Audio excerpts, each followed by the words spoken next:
A special thank you to each of our subscribers who make this channel possible. Here's today's story. In a significant shift in strategy, National Guard troops stationed in Washington, D.C. will begin carrying firearms starting Sunday evening, as part of President Donald Trump's initiatives aimed at reducing crime in the nation's capital. According to a Defense Department official, the majority of the approximately 2,000 National Guard members deployed will be equipped with M17 pistols, which are their standard service weapons. A select few will carry M4 rifles, all authorized strictly for self-defense purposes.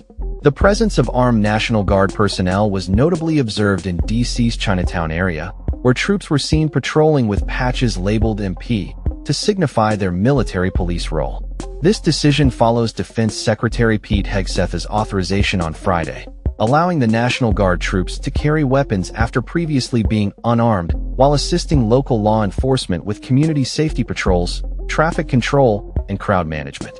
The Army has assured that all Guard members undergo rigorous training, including initial, ongoing, and refresher courses, culminating in yearly weapons qualifications before they are allowed to carry firearms. Despite being armed, a White House official clarified that the National Guard troops are not conducting arrests.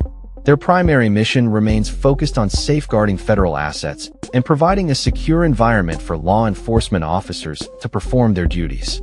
The deployment of over 2,200 National Guard soldiers and airmen, many of whom are from out of state, is part of what Trump has described as a concerted effort to combat crime and homelessness in D.C. Interestingly, recent data from D.C. police indicates that violent crime has decreased by approximately 27% year-over-year, raising questions about the necessity of such a military presence in the city. Critics, particularly from the Democratic Party, have condemned the deployment as a politically motivated move, suggesting that Trump is attempting to assert his presidential authority through intimidation tactics. They highlight that the focus of his actions appears to target cities led by black officials.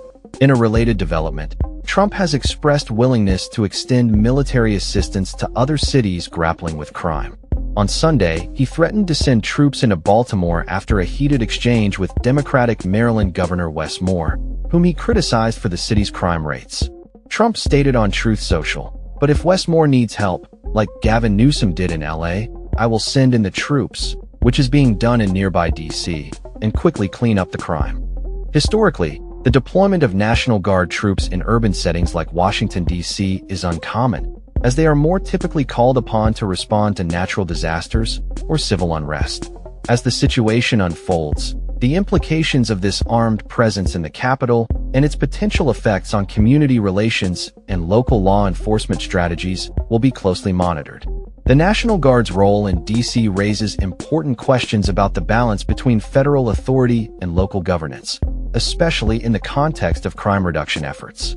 The coming days will likely reveal more about how this military involvement will play out in the streets of Washington, D.C. and beyond. That's all for this story. We upload videos every day covering many different subjects, so hit that subscribe button to stay informed. Thanks for watching.